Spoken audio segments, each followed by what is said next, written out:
So this is okay, let's take a look here, ladies and gentlemen. We got a big chart of gold here. Big chart of gold. Okay. Oh, your NDI's off. You know what? How do you know Before you do that, we'll come back to you. Okay. Let's talk to Chad Kantor from Halo Resources, our sponsor and client. Chad Kantor joins me now. He's the VP of Revenue at Halo Labs. Chad, welcome. Thank you.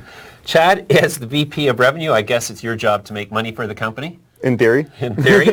And as a way to make money, you have a line of products, some of which we have now tried and we can vouch for the quality of. Tell me about the product line of Halo Labs and what is the whole concept behind them. Gotcha. So as a concentrate producer, we really just try to fill whatever need we see in the market. Out in front of us right now, we have two of our brands on display, one being Hush, the other being Gilt. Hush being more of a budget-friendly but good quality product line, Gilt being more of a high-end kind of aspirational product line. On the far side, we have a little bit of Hush Live Resin. Live Resin being a full spectrum concentrate, you get a lot more out of it than you would from a standard vape product like distillate, which we do have here. Distillate being kind of the more standard concentrate that's used for vapes across the industry. Okay. And then we have a new product that we've just released called Dab Tabs.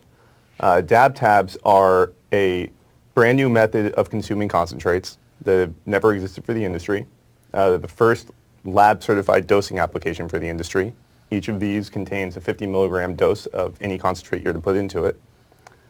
Dab Tabs allow for many solutions to the dabbing process that have oftentimes been a detraction for consumers. They're no mess. They allow you to drop them on the ground, which you've never been able to do before.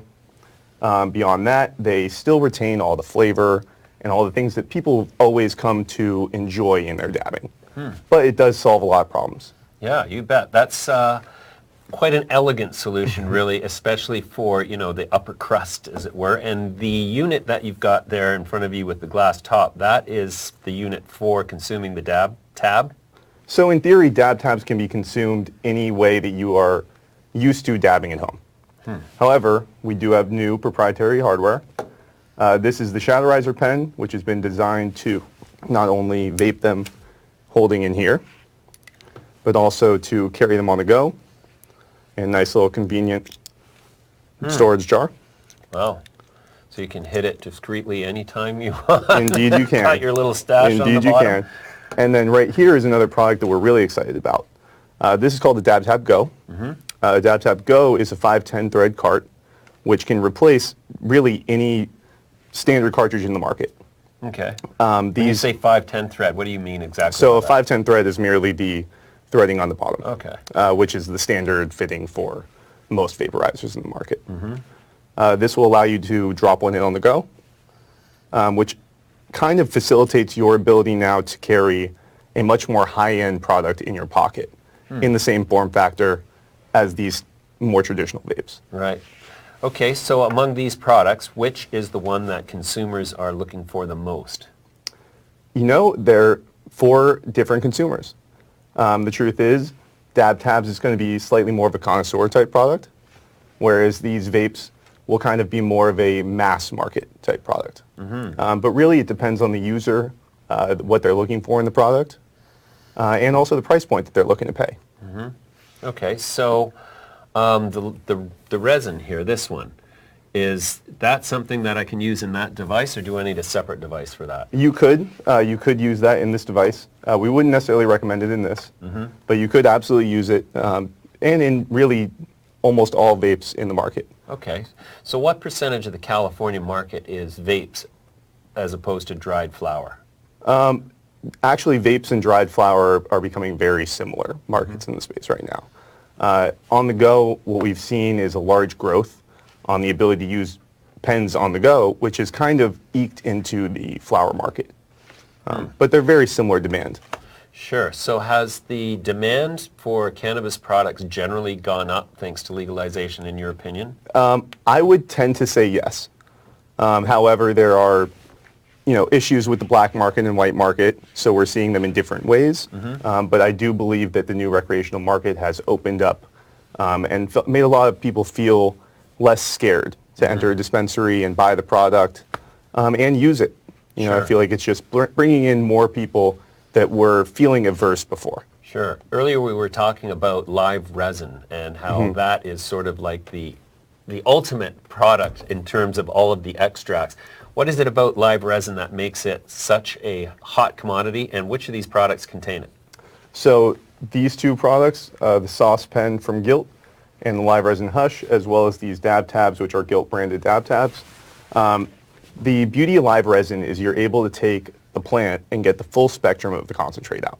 So all the flavor, all the THC, all the CBD, CBN, CBG, all the cannabinoids that you want, you're able to get in a live resin. Whereas when we make distillate, you're distilling down to get a very pure form of THC, where you don't quite get all of the other benefits of the plant. So it's really trying to stay as true to the plant as possible. Okay. So Halo has this portfolio of branded products for consumers. Do you also have you have products that you make and sell as a wholesale product to other producers as well? Yeah. So we do a lot of bulk business. We have several relationships with other companies that are retailers, brands, and we try to facilitate them making their own products, but with the high-end and great quality products that we're able to produce in large volume. So what about in California, I'm wondering, the application for medical uses of cannabis seems to be something that's growing, even though we still labor under a federal prohibition against cannabis. Do you produce any concentrates at a pharmaceutical grade for the medical industry? Right now we're working especially out of Africa to get some CGMP certification for the products going out of there. Right now, however, we work really within state guidelines. You know, we're operating in 3 different states in the U.S. right now, each of which have very different guidelines. So we just try and kind of roll with the punches and do whatever each state is telling us we need to do, while also internally trying to, you know, have the best practices possible and really be in advance of what we think may be things to come. Sure. The explosion in interest in CBDs that I guess you could say has reached kind of an apex with the FDA finally conducting conversations, I guess,